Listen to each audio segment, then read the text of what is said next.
जय भारत दोस्तों, स्वागत है आपका वीएनबी क्लासेस में। आज ये ज्योग्राफी का दूसरा लेक्चर है हमारा। इससे पहले हमने ब्रह्मांड पे चर्चा की थी। ब्रह्मांड के कुछ टॉपिक हमने बताए थे, जैसे कि ब्रह्मांड की उत्पत्ति, तारों की उत्पत्ति, आकाशगंगा, ये सब पे मैंने चर्चा की। आज हमारा जो टॉपिक है वो सौरमंडल के बारे में हम डिस्कस करेंगे। आइए हम देखते हैं सौरमंडल।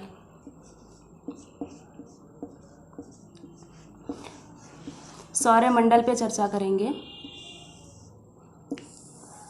ठीक है, सौरमंडल में क्या क्या चीज़ें होती हैं, किस किस चीज़ से मिलकर सौरमंडल हमारा बना होता है। जो सूर्य है, सूर्य के चारों तरफ परिक्रमा करने वाले हमारे ग्रह, उपग्रह, पिंड, धूमकेतु, इन सब से मिलकर हमारा सौरमंडल बना होता है। क्या? सूर्य के चारों ओर, सूर्य के चारों ओर परिक्रमा करने वाले 8 ग्रह,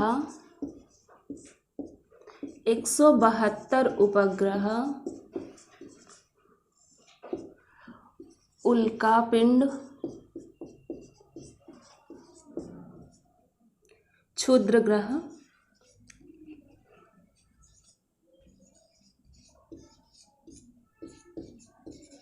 इन सब से मिलके हमारा सौरमंडल बना होता है।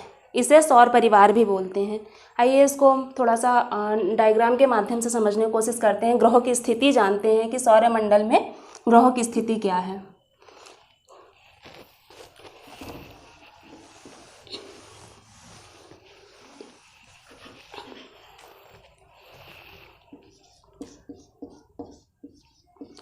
सौरमंडल में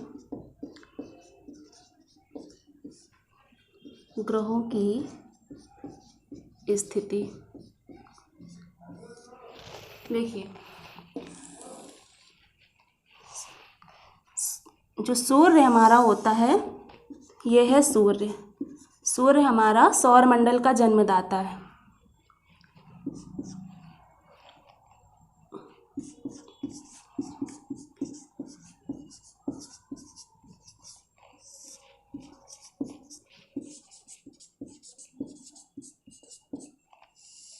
इसमें 8 ग्रह, जो सबसे पास का ग्रह है और सबसे छोटा बुध ग्रह है।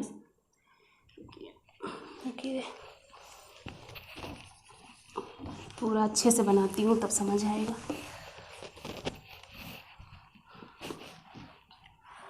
ये है सूर्य,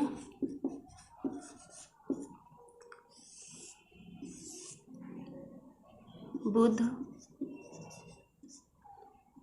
फिर इसके बाद शुक्र, फिर पृथ्वी,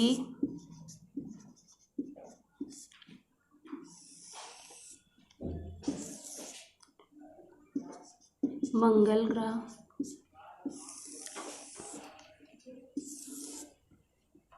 बृहस्पति,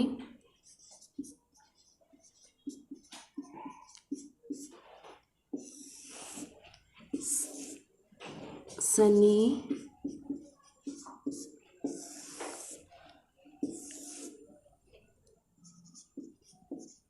अरुण, और ये लास्ट में वरुण। ठीक है, ये हमारे सौरमंडल में ग्रहों की स्थिति को दर्शाता है। ठीक, अब बात कर लेते हैं, जितने ये हमारे ग्रह हैं, सभी ग्रह, जितने ग्रह हैं सभी ग्रह पश्चिम से पूर्व की ओर चक्कर लगाते हैं। लेकिन 2 ग्रह अपवाद हैं। वो 2 ग्रह कौन से हैं? एक है हमारा शुक्र, ये सब पश्चिम से पूर्व की ओर चक्कर लगाते हैं। लेकिन जो शुक्र और अरुण ग्रह है हमारा पूर्व से पश्चिम की ओर चक्कर लगाता है। शुक्र और अरुण ग्रह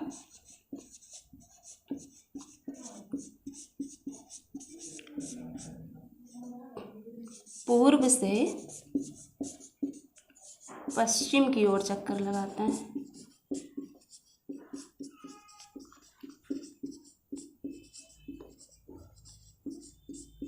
ये सब बेसिक फैक्ट्स हैं, आप लोग समझते भी रहिए और लिखते भी रहिए, क्योंकि एग्ज़ाम के पॉइंट ऑफ व्यू से काफ़ी हेल्पफुल है आपके लिए और एग्ज़ाम में क्वेश्चन बनते भी हैं।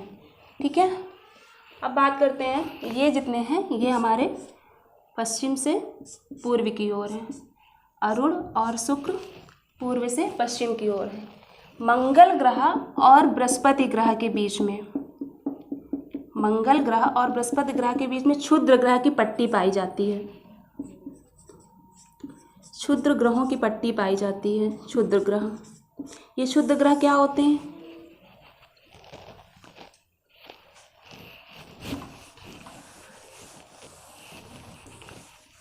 क्षुद्र ग्रह किसे कहते हैं? तो क्षुद्र ग्रह ऐसा माना जाता है कि क्षुद्र ग्रह जो होते हैं, एक कोई ग्रह था उसके विस्फोट से पिंड बने, असंख्य पिंड इसी में सूर्य के चक्कर लगा रहे हैं, इसे क्या बोलेंगे हम? क्षुद्र ग्रह बोलेंगे। ठीक है, अब ये इस पोर्शन को मंगल से लेके,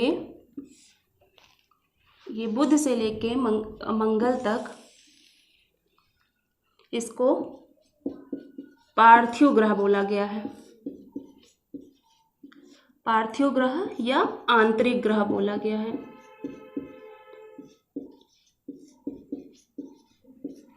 ठीक है, बृहस्पति से लेके वरुण तक जोवियन ग्रह या बाह्य ग्रह बोला गया है। ठीक, इसमें जो ग्रह हैं, किसी किसी ग्रह में, सब ग्रह के पास उपग्रह नहीं है, जैसे कि बुध के पास उपग्रह नहीं है, ठीक है, शुक्र के पास उपग्रह नहीं है, बाकी ग्रहों के पास अपने उपग्रह हैं। उपग्रह पर हम चर्चा करेंगे। ठीक है, हम चर्चा करते हैं पहले सूर्य के बारे में, सूर्य के बारे में चर्चा करेंगे, फिर आगे हम जितने भी ग्रह हैं, सूर्य एक तारा है, ठीक है, सूर्य एक तारा, पहले हम सूर्य की सेंटर पॉइंट में, पहले हम सूर्य की चर्चा करेंगे, सूर्य के बारे में जानेंगे, उसके बाद बाकी ग्रहों के बारे में हम एक एक करके विस्तार से चर्चा करेंगे। ठीक है, होप सो आपको ये समझ आ गया होगा, आपने नोट भी कर लिया होगा। तो हम सूर्य को विस्तार से समझते हैं।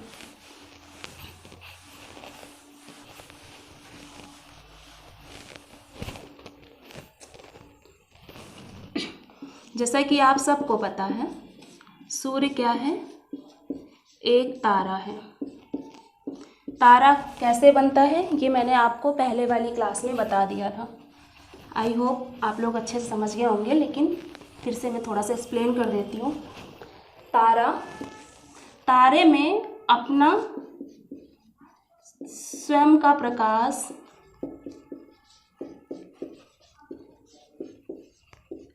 एवं ऊष्मा विद्यमान होती है। ठीक है, अपने स्वयं के प्रकाश और ऊष्मा से ये चमकते हैं। ठीक है, ऊष्मा का स्रोत क्या है इनका? ऊष्मा का स्रोत क्या है? नाभिकीय संलयन। नाभिकीय संलयन की प्रक्रिया, इसमें अपार ऊर्जा मुक्त होती है। नाभिकीय संलयन की प्रक्रिया में सूर्य के केंद्र में नाभिकीय संलयन की प्रक्रिया चलती रहती है, इससे अपार ऊर्जा मुक्त होती है। कैसे? सूर्य है, ठीक है, सूर्य है, ठीक, जो तारे का निर्माण होता है वो पहले हम समझ लेते हैं। सूर्य का निर्माण कैसे होता है ये हम समझ लेते हैं।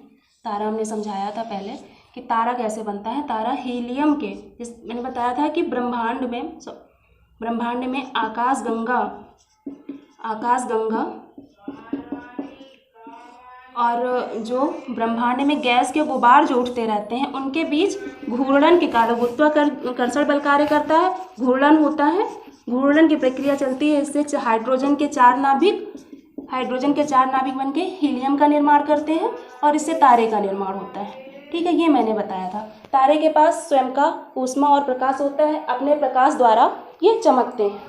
ठीक है, ये एक खगोलीय पिंड है। तारा एक खगोलीय पिंड है, सूर्य एक खगोलीय पिंड है। खगोलीय पिंड किसे कहते हैं? खगोलीय पिंड क्या होता है? खगोलीय पिंड जान लीजिए आप। खगोलीय पिंड जितने सूर्य, चंद्रमा और आकाश में रात में जितने भी तारे दिखाई देते हैं उन्हें खगोलीय पिंड हम कहते हैं। ठीक है, तो सूर्य के बारे में हम और जान लेते हैं। ये सूर्य है, ठीक है। सूर्य के इस भाग को हम प्रकाश मंडल कहते हैं।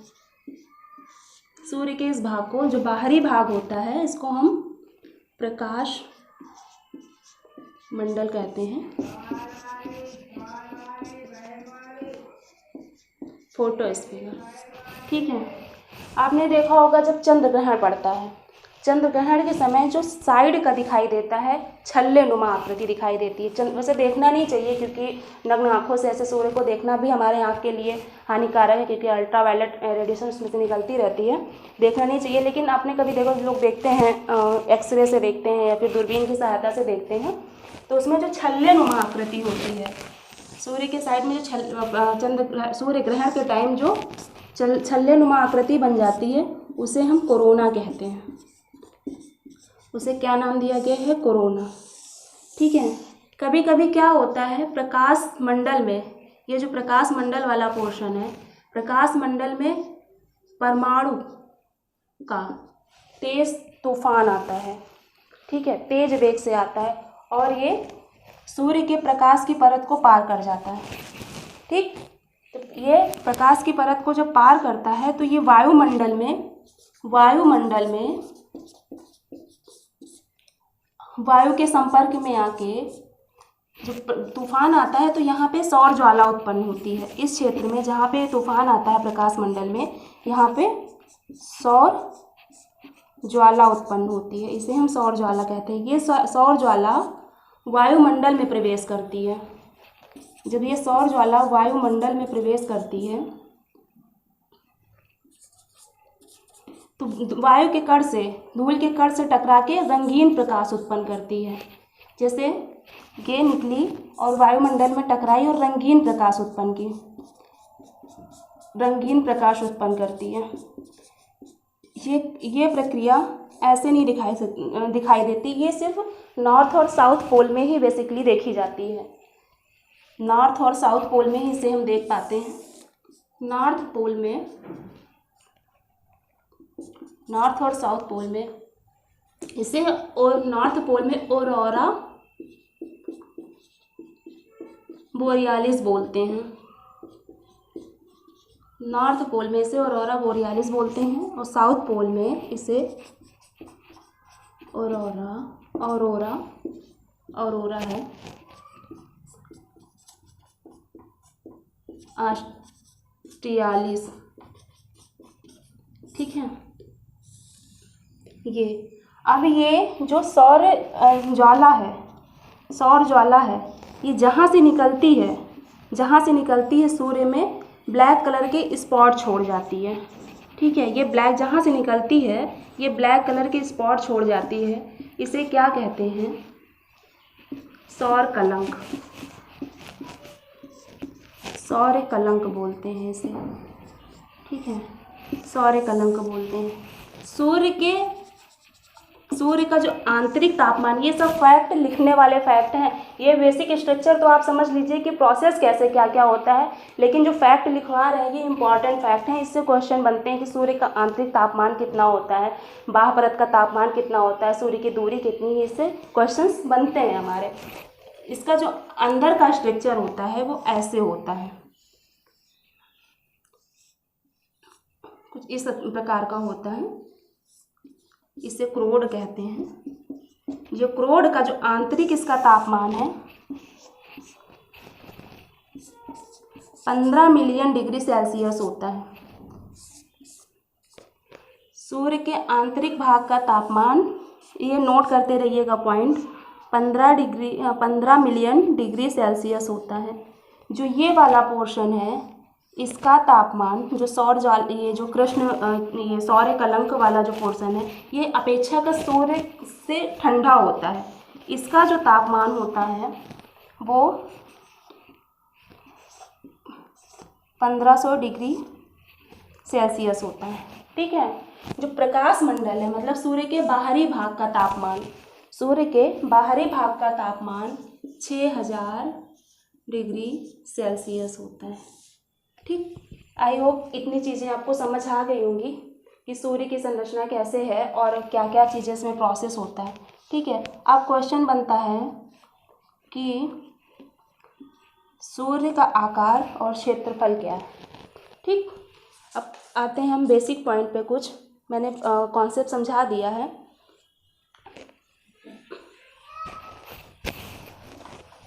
पृथ्वी से सूर्य की तुलना करें तो सूर्य है पृथ्वी की अपेक्षा 13 लाख गुना बड़ा है। सूर्य पृथ्वी से 13 लाख गुना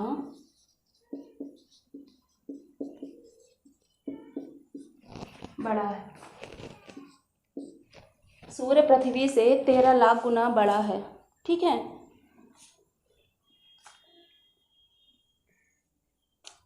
आयु इसकी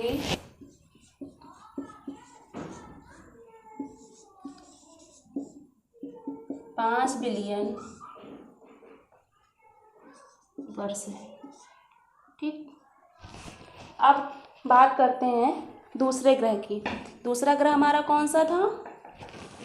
अब ये तो तारे की बात हो गई। दूसरा ग्रह हमारा कौन सा था? बुध था। अब ग्रह के बारे में चर्चा करते हैं। ग्रह क्या होते हैं, पहले ग्रह समझ लीजिए, फिर ग्रह के बाद हम बुध, शुक्र, मंगल, पृथ्वी सबके बारे में एक एक करके चर्चा करेंगे। ठीक है। ग्रह क्या होता है? ग्रह जिनके पास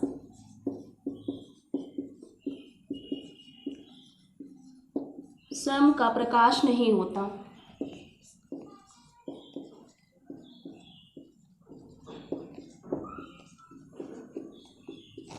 वे सूर्य के प्रकाश से प्रकाशित होते हैं।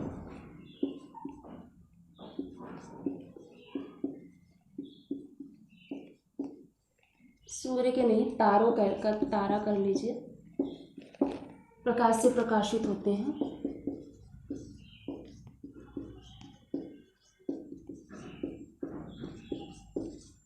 ग्रह कहलाते हैं। ठीक है।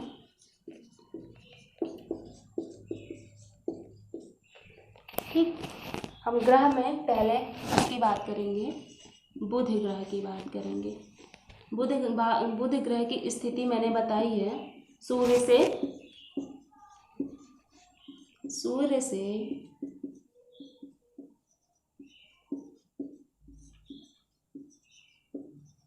सबसे नज़दीक का ग्रह है। ठीक है, सूर्य से सबसे नज़दीक का ग्रह है और आकार में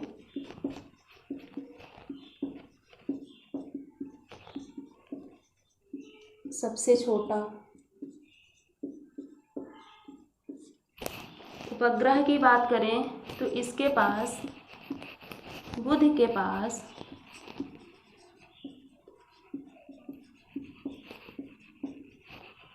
कोई उपग्रह नहीं है।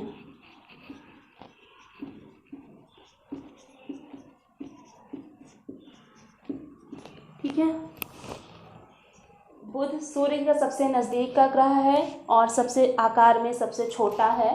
इसके पास अपना स्वयं का कोई उपग्रह नहीं है। ठीक है। यह अपना चक्कर, यह सूर्य का चक्कर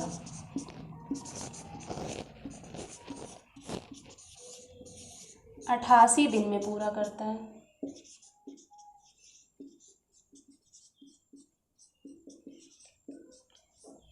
अपना चक्कर 88 दिन में पूरा करता है और ताप भी, क्योंकि सूर्य से बहुत ज़्यादा करीब है इसलिए इसका ताप भी सबसे अधिक होता है। ताप इसका कितना होता है? 650 डिग्री सेल्सियस। ठीक, इसमें फैक्ट ज़्यादा है। फैक्ट आप लोग ध्यान देते रहिए, लिखते रहिए और याद भी करते रहिए। ताप इसका 650 डिग्री सेल्सियस होता है। ठीक, एक सूर्य में एक पॉइंट छूट गया था, थोड़ा सा नॉलेज के लिए मेरे हिसाब से बहुत अच्छा पॉइंट है वो। सूर्य का तापमान, ये कहा जाता है कि सूर्य का तापमान अगर 10 डिग्री बढ़ जाए या 10 डिग्री घट जाए तो या तो मरुस्थल हो जाएगा, गर्म मरुस्थल। अगर 10 डिग्री बढ़ा तो गर्म मरुस्थल बनेगा और 10 डिग्री घटा तो बर्फ़ के मरुस्थल बन जाएंगे। मतलब जितना टेम्परेचर है उससे 10 डिग्री सेल्सियस बढ़ जाए या 10 डिग्री सेल्सियस घट जाए, दोनों कंडीशन में मतलब अच्छा नहीं है, प्रॉफिट नहीं है हमारे एनवायरनमेंट के लिए, हमारे वायुमंडल के लिए। ठीक है, तो हाँ, इसके बाद हम आते हैं शुक्र पे। बुध के बाद कौन सा ग्रह है? शुक्र ग्रह।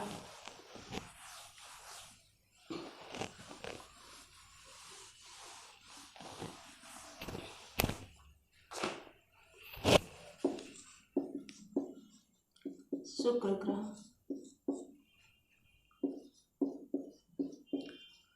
परिक्रमण काल इसका है 255 दिन। ठीक है, ये सूर्य की परिक्रमा 255 दिन में पूरी करता है। ठीक, और इसकी दिशा जो है, बाकी हमने बताया कि बाकी के जितने ग्रह हैं वो पश्चिम से पूर्व की ओर चक्कर लगाते हैं, दीर्घवृत्ताकार में अपने कक्ष में पश्चिम से पूर्व की ओर चक्कर लगाते हैं। और जो शुक्र है, शुक्र और अरुण ग्रह दो पूर्व से पश्चिम की ओर चक्कर लगाते हैं, बाकी पश्चिम से पूर्व की ओर चक्कर लगाते हैं। तो ये अपोजिट है, इसका चक्कर क्या है, चक्कर कैसे लगाता है? पूर्व से पश्चिम की ओर। ठीक है, ये पृथ्वी के समान है, इसकी आकृति और आकार लगभग पृथ्वी के समान है, इसलिए इसे पृथ्वी की जुड़वा बहनें बोला गया है। ठीक है, आकार में समान होने के कारण इसे पृथ्वी की जुड़वा बहनें भी बोला गया है।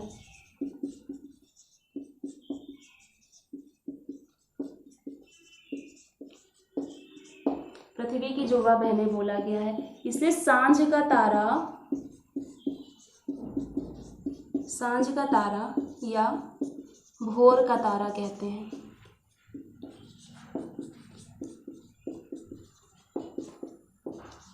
सांझ का तारा और भोर का तारा भी कहते हैं। क्यों कहते हैं? क्योंकि ये सूर्य और चंद्रमा के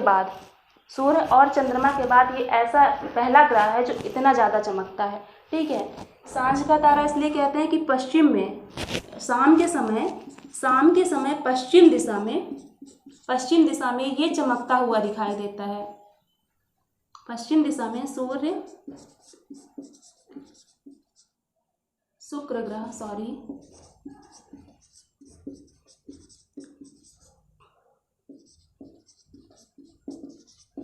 और भोर के समय मतलब मॉर्निंग में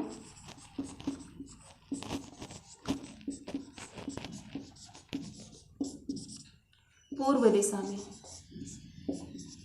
दिशा में चमकता है।